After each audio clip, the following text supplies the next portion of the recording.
खाली प्लॉट में बच्चे की लाश पड़ी हुई है।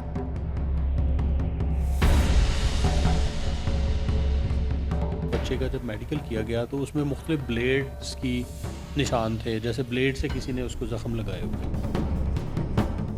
इसकी ताई ने जब कहा कि ये बच्चा जो है इसके निशान इसके चुड़ैल को ही लगा जाती थी और इस पे साया है बच्चे का। नेशनल पॉइंट की वीडियोस को लाइक करें, सब्सक्राइब करें और बेल आइकॉन पर जरूर क्लिक कीजिए ताकि हमारी आने वाली तमाम वीडियोस आप तक पहुंच सके। अस्सलाम वालेकुम नाज़रीन, आप देख रहे हैं नेशनल पॉइंट। मैं हूं आपका मेज़बान मियां आसिफ। नाज़रीन, आज की क्राइम स्टोरी है पत्तोकी के इलाके हबीबाबाद की, जहां पर पेश आया एक दिल दिला देने वाला वाक़या। 5 साला मासूम बच्चे को उसकी सगी ताई ने गला दबाकर कत्ल कर दिया। कत्ल की क्या वजह थी, पुलिस ने इस मुलज़मा को कैसे गिरफ्तार किया, ये सब कुछ बताएंगे आपको आज की वीडियो के अंदर, तो आइए हमारे साथ।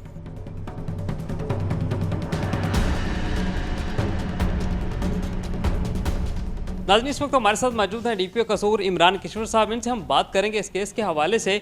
जी अस्सलाम वालेकुम।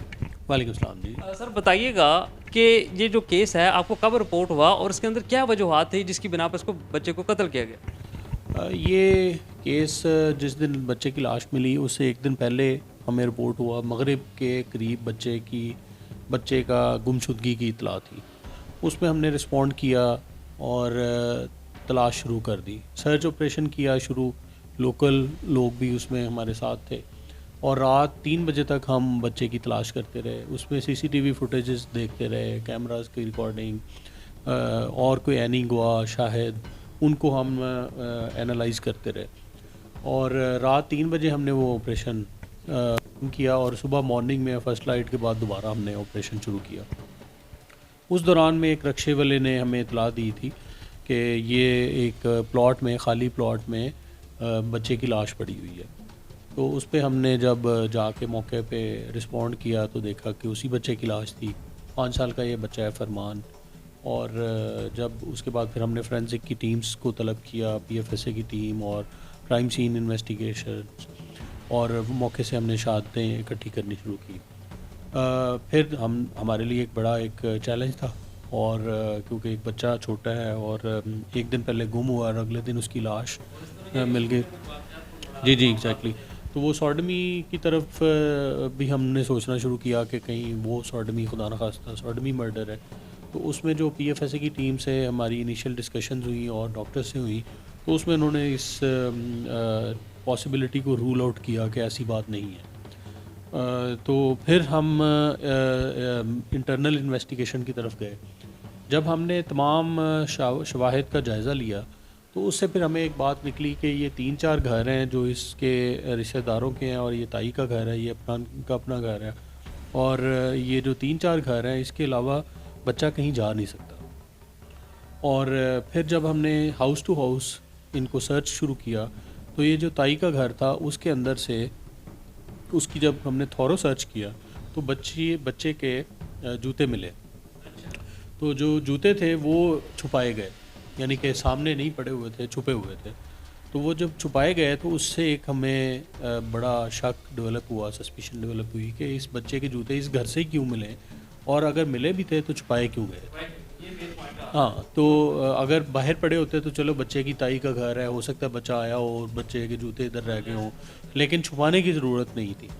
तो उस दौरान फिर हमने बच्चे को जब उसकी साबका तस्वीरें और बच्चे का जब मेडिकल किया गया तो उसमें मुख्तलिफ ब्लेड्स की निशान थे, जैसे ब्लेड से किसी ने उसको ज़ख्म लगाए हुए। वो जो निशान हमने जब पूछगिछ शुरू की उसकी वालदा से और उसके घर वालों से तो उन्होंने इसकी ताई से, ये जो मुलज़मा है, इसने कहा कि जी इसकी ताई ने जब कहा कि ये बच्चा जो है इसके निशान इसके चुड़ैल को ही लगा जाती थी या कोई जिन इसको जो है वो ये इस तरह का हाँ काम करता है। हाँ वो ब्लेड्स वगैरह मार जाते हैं और इसको, और इस पे साया है बच्चे पे, इस तरह की उसने बात करने की कोशिश की। उस पे और ज़्यादा हमारी सस्पिशन हो गई कि ये बात इसने क्यों की है और इसी को ही पता है कि जिन आ रहे हैं, बाकी किसी और को नहीं पता। तो फिर जब हमने उसको अलहदा करके उसका पूछगिछ इंटेरोगेशन शुरू की और जो बच्ची उसकी थी नूर फातिमा जिसके साथ वो बच्चा गया था उसको जब हमने अलहदा पूछ-गिछ की तो नूर फातिमा ने कहा कि मुझे 20 रुपये इन्होंने दिए और उन्होंने कहा कि उस बच्चे को इधर लेके आओ। तो वो जो है वो इस बच्चे को उधर ले गए और उससे और ज़्यादा हमारा हो गया कि ये 2-3 चीज़ें इकट्ठी हो गई। जूते भी गायब हो गए और फिर ये चुड़ैल वाले जो निशान जो वो कहती हैं, और फिर उसके बाद नूर फातिमा का बयान जो इसकी अपनी बेटी है, बच्ची है 10 साल की। तो फिर हमने जब इसकी इंटेरोगेशन इन शवाहिद की रोशनी में की तो इसने अपने जुर्म का एतराफ़ कर लिया कि इसने बच्चे को जो है वो कत्ल किया है, सांस रोक के उसको कत्ल किया गया।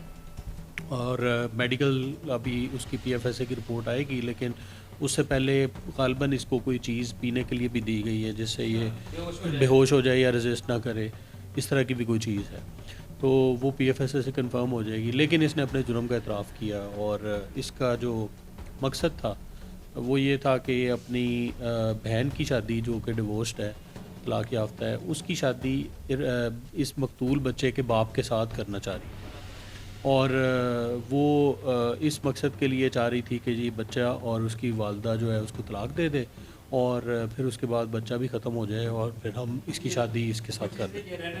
हाँ, रहेंगे और हमारा काम हाँ मकसद हो जाएगा। तो ये इसका था जो मोटिव था ऑफेंस का। तो सर आपने इस मुलज़मा को कितने घंटों के अंदर ट्रेस किया? ये इसका अल्हम्दुलिल्लाह जब हमें डेड बॉडी मिली है उसके कोई 5 घंटे के अंदर अंदर हमने इसको पकड़ भी लिया और ट्रेस भी कर।